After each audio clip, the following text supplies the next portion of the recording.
How's it going? Welcome back to the show. This is You Made Roscoe, and I am Roscoe. And today we're going to be doing a reaction to a video that is from Mr. Ballen, first of all. And the name of the video is called Top Three Stories That Sound Fake But 100% Real, Part 16. And we'll be checking this out. Before we do that, I do want to ask for anybody who hasn't that they please subscribe to the channel. Also, make sure you hit the notification bell. Also, make sure that you go over to Mr. Ballen's homepage. That's Mr. Ballen. So, well, I said En twice, like that was part of it, but it's not. That's Mr. Ballen. That's it. Okay. Now, um, yeah, so make sure that you go over to his page and hit the sub button, hit the notification bell because we do want to support the artists. I do want to give a shout out to Robert Shields, aka Shieldsy, in the building. My dude, my dog, what up? And much love to my dude. I appreciate you big time. I have to mention that he's again one of the truest supporters of the page. It's something that must be acknowledged. Um, so man, dude, I wish there were like just like 100 of you. We could take over the world. No, but yeah, no, I appreciate you being here. Real talk. But we're gonna go ahead and check this out. So let's do that. So I'm gonna pop that in. Boom, and let's get it. Truth is stranger than fiction, and today we're going to look at three stories that demonstrate that. But before we get into today's stories, if you're a fan of the strange, dark, and mysterious delivered in story format, then you come to the right channel because that's all we do, and we upload 2 or 3 times every week.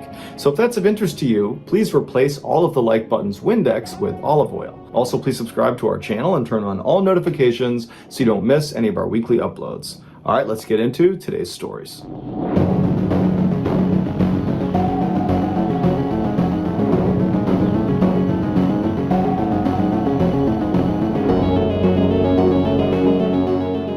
In January of 2015, a 27-year-old Texas man named George Pickering III suffered a massive stroke. He was immediately admitted to a hospital where he was put on life support, and then doctors delivered some bad news to his family. It would turn out George was brain dead, and they advised the family that realistically they should consider pulling George off of life support because it wasn't going to do him any good. George's family was totally devastated by this news. In fact, George's father was so upset he just left the hospital altogether. And so in his father's absence, George's mother and brother wound up talking to doctors and saying that yes, we are prepared to pull George off of life support. After they consented to have this done, they put George on an organ donor list and then began making funeral plans. When George's father came back to the hospital later that day and found out his family had consented to have George pulled from life support, he was furious. He did not believe his son was just totally brain dead and there was no hope. He felt like they should at least try to give him a little bit more time to potentially give them a signal that he was okay. But George's mother and brother told George's father that they had spoken to the doctors and there was just no hope. There was no reason to delay this process. It was time. But George's father was totally not having it. He stormed out of the room and he found the doctors and he demanded they keep his son on life support just a little bit longer. But the doctors told him there really is no reason to do that. And in fact, all you're doing is jeopardizing the people that need his organs, that are waiting for this organ transplant. And so really what we need to do is actually expedite taking him off of life support because that's the best thing to do right now. George's father was so upset, totally distraught. He ran back to his son's room. He laid over his son and he just held his hands and stared at him and just prayed that his son would give him some sign that he was actually not brain dead, but his son didn't. And before long, the doctors began filtering into the room to begin the procedure of removing his son from life support. And when they came in the room, George's father kind of snapped. He ran out of the room, he ran out of the hospital, he went out to his car and he got his gun and then ran.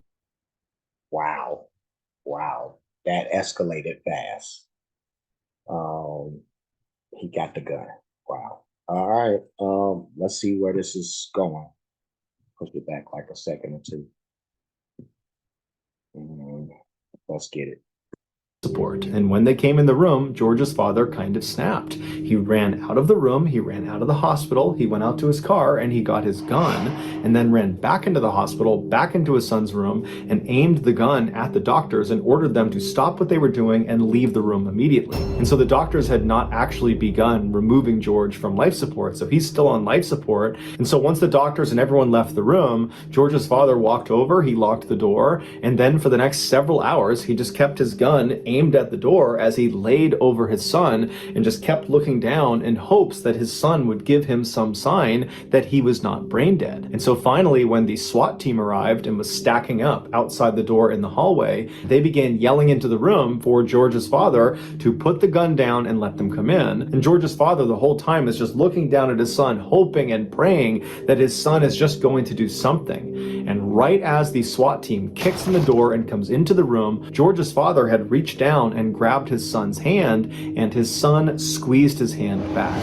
And as soon as his father felt that, he dropped the gun and he surrendered peacefully to the SWAT team. And then the SWAT team put George's father on the ground, and as he's being detained, George's father is yelling for the doctors to come in the room, my son is okay. And sure enough, when the doctors came in the room, George was okay. He was moving his hand, his eyes were open, he was making good eye contact, and before long, he made a totally full recovery. He would later be told that had his father not stepped in when he did and bought him those extra few hours on life support, George would have died.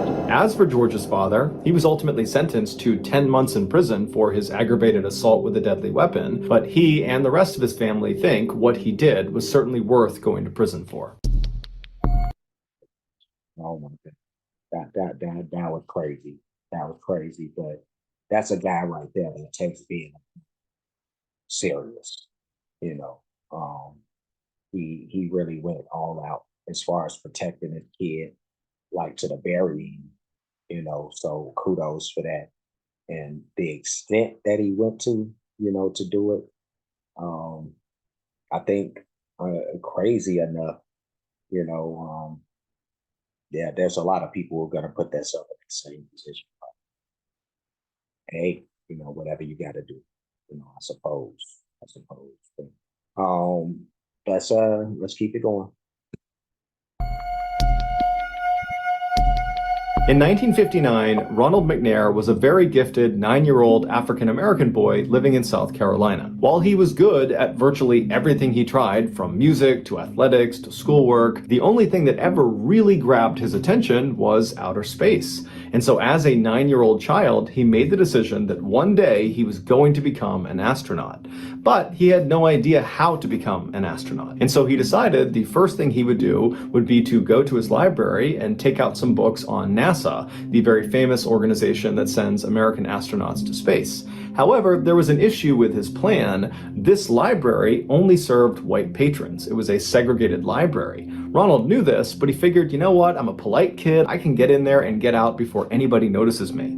But as soon as he walked into that library, everybody in there, who were all white, just stared at Ronald.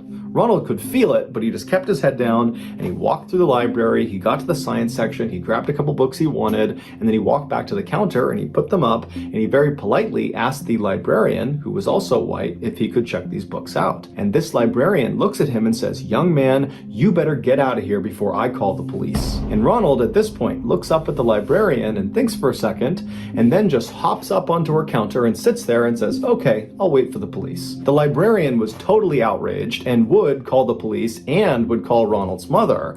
And before long, the police did show up, and it was two white guys. They come inside, and this librarian runs over to them, and she's talking to them, and she's pointing back over at Ronald, gesticulating that very clearly Ronald is the issue. That's why you've been called here. And the officers would be just totally annoyed by this librarian, and they would say to her, "Why don't you just let the kid take the books out?" And the librarian was totally offended at this and began defending her decision to call the police instead of letting him take the books out.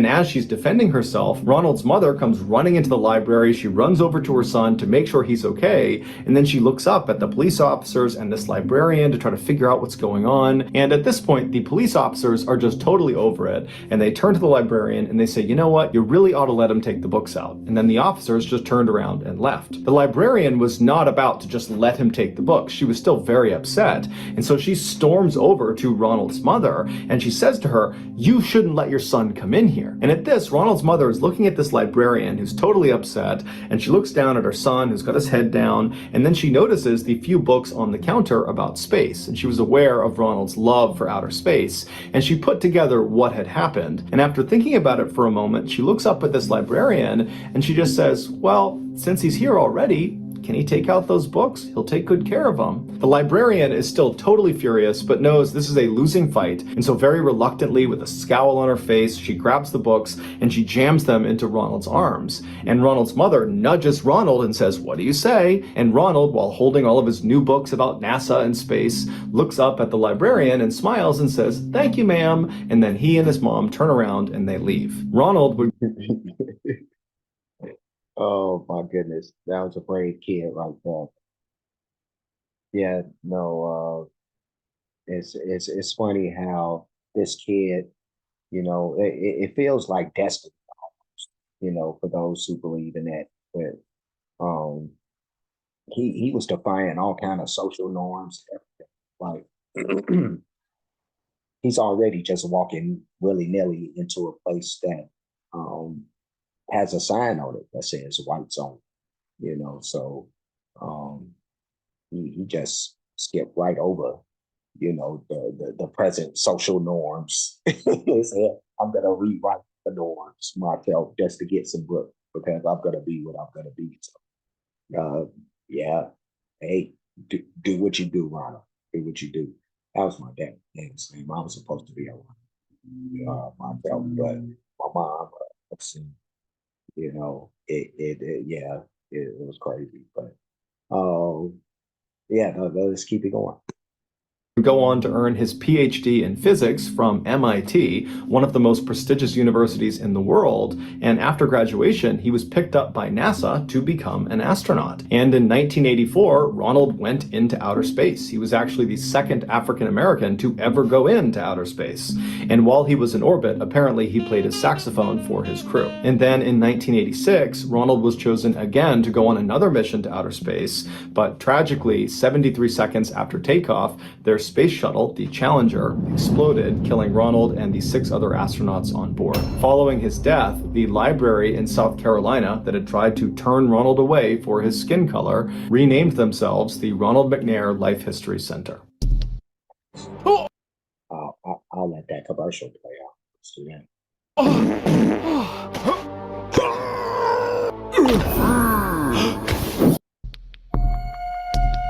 That was crazy commercial. Oh, but yeah, no, yeah, that was a great story. Except for the end part. Where the Challenger, you know, malfunctioned. But yeah, that was quite that was a great story about overcoming adversity for real.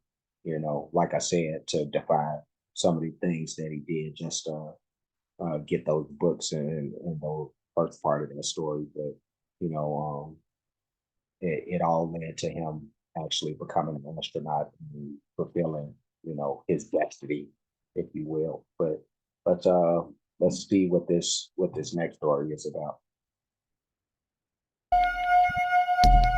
The United States formally entered World War II in December of 1941, following the surprise attack on Pearl Harbor in Hawaii by the Japanese. Roughly 6 months later, a 21-year-old Alabama native named Henry Irwin joined the Army Reserve. After nearly 2 years of additional military training, Henry was made into a radio operator and was assigned to a B-29 bomber. A B-29 bomber is this huge aircraft whose sole purpose is to drop bombs. And so in February of 1945, Henry and his B-29 bomber unit were sent to the Pacific to do just that, drop bombs on the Japanese. 2 months after arriving, Henry's B-29 was tasked with being the lead bomber in a group attack on a Japanese chemical facility located about 125 miles north of Tokyo. Aside from just operating his radio inside of the B-29, occasionally Henry's job was to organize the other planes in the attack when their B-29 was the lead attacker. And so the way he would do this was by dropping a series of smoke bombs out of his plane,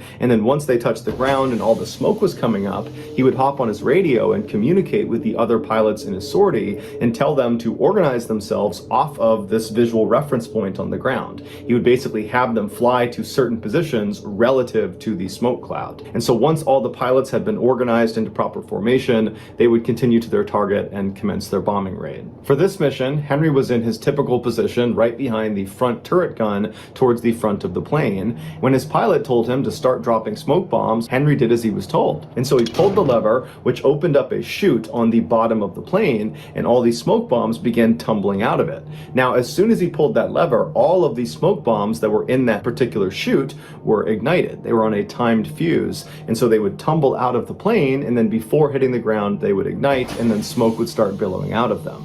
But for some reason, after he pulled that lever, a couple of the smoke bombs fell out of the chute, but one of them kind of got turned around, and as it tumbled down, it kind of caught itself on the lip and bounced back up into the plane, and it struck Henry square in the face, shattering his nose, and then it ignited and literally lit Henry's face on fire, which instantly blinded him. Smoke bombs are not considered lethal devices because they do not explode the way typical bombs do. However, make no mistake about it, you would not want to be near a military-grade smoke bomb when it went off. In order for it to emit that very thick and long-lasting smoke that it does, the smoke bomb ignites a chemical fire within itself that burns extremely hot. And so when the smoke bomb came back inside the plane and ignited right in front of Henry, those chemicals landed on his face, and so that's why he caught on fire. And if that wasn't bad enough, the smoke bomb also filled the plane completely with smoke, making it impossible for the pilots to see anything. Despite his burning, shattered face, all Henry could think about was if he didn't get this smoke bomb off the plane in the next few seconds, they were all going to crash and die. So instead of trying to put out his burning face, Henry began feeling around on the ground for the smoke bomb, which again is basically like a fireball, and when he found it, he pulled it into his chest, trying to smother it as best as he could. And while his This dude is if he ain't the hero of heroes, like, who's gonna be thinking about something like that when you just got hit smack dab in the face with a huge smoke bomb that then ignited and set your face on and set your body on fire? Like, who's thinking about saving lives? That is crazy. Oh my goodness. Let's finish hearing the rest of this. body completely engulfed in flames, Henry began low-crawling his way towards the front of the plane where he knew, just by touch, there was going to be a window. And so as he agonizingly crawled, he's on fire, he finally gets to this window, he can feel it above him, and he manages to lift the smoke bomb up and throws it out the window. And then afterwards, he collapses on the ground and he passes out completely on fire, fully expecting to die. A few seconds later, the smoke inside of the plane cleared because now the smoke bomb was gone, and the pilot, who had put the plane on autopilot but did have to drop significantly in altitude because they were starting to stall, finally could see again and saw they were about 300 feet from hitting the water. And so he was able to pull back and get them out of their dive, and he narrowly escaped crashing into the water, and he turned around and began flying back to base. On this return trip, the crew, who were unhurt, began assessing the damage, and they saw Henry on fire on the side of the plane, and so they rushed over and they put him out with a fire extinguisher, expecting him to be dead, but to their shock and horror, he was still alive. And so they gave him morphine for his pain and expected him to die any moment,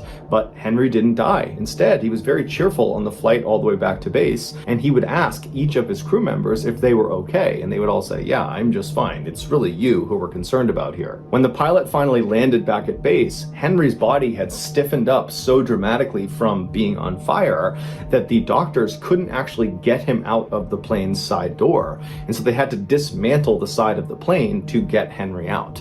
And so the doctors fully expected Henry was going to die basically any moment from his horrible wounds, but since he hadn't yet, they did everything they could to try to save him. They put him through dozens of surgeries, including one where they would try to remove the chemical flecks from the smoke bomb that had embedded in his eyes. And since these chemicals combusted as soon as they made contact with oxygen, every time they pulled out one of these flecks, it would burst into flames and very painfully burn Henry's eyes a little bit more. While Henry was undergoing all these surgeries, the rest of his B-29 crew immediately went to their commanding officer and said, "You have to put Henry in for the Medal of Honor." The Medal of Honor. Let me stop it before he continues. I'll push it back just a little bit. But how resilient is this dude? Oh my goodness, all this stuff he's going through, and yet he's still continuing on. Still, you know. And then the way that this guy is telling the story too, it's like, and then just when you thought, and he wouldn't make it, or however he's working, he makes it, So yeah, no, he just keeps on keeping on. That's what's up. Resiliency. That's what that. But yeah, let's finish that. Painfully burn Henry's eyes a little bit more. While Henry was undergoing all these surgeries, the rest of his B-29 crew immediately went to their commanding officer and said, "You have to put Henry in for the Medal of Honor." The Medal of Honor is the highest award you can achieve in the US military. After the commanding officer heard the story of what Henry had done, he agreed, and in record time, he got the paperwork processed and got Henry approved for this award.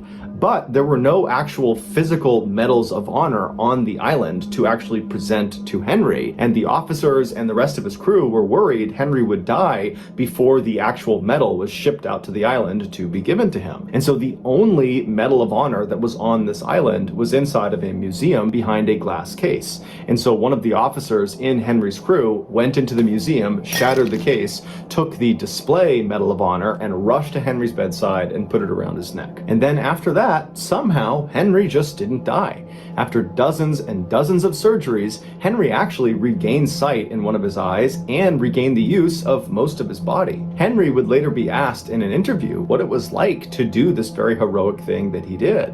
And he would say, "Well, I only moved the bomb 13 feet, but 13 feet feels like 13 miles when you're on fire." Henry would go on to be honorably discharged from the military, and he would spend the next 37 years working closely with other burn victims, trying to keep them positive and optimistic about their recovery. He would also go on to have 4 children, one of which became an Alabama state senator. In 2002, Henry died of natural causes at the age of 80. So that's going to do it, guys. If you found the secret in today's episode, let us know in the comments section what it is and where you found it, so give us the timestamp, and if you're the first to do that, we'll pin you at the top of the comment section. If you got something out of today's episode and you haven't done this already, please replace all of the like button's Windex with olive oil. Also, please subscribe to our channel and turn on all notifications so you don't miss any of our weekly 2 or 3 video uploads. We are now selling merchandise like flannels, hats, mugs, all sorts of stuff. And so if you want official Mr. Ballen merch, go to shopmrballen.com. Also, please follow our shop's Instagram page. The username is shopmrballen,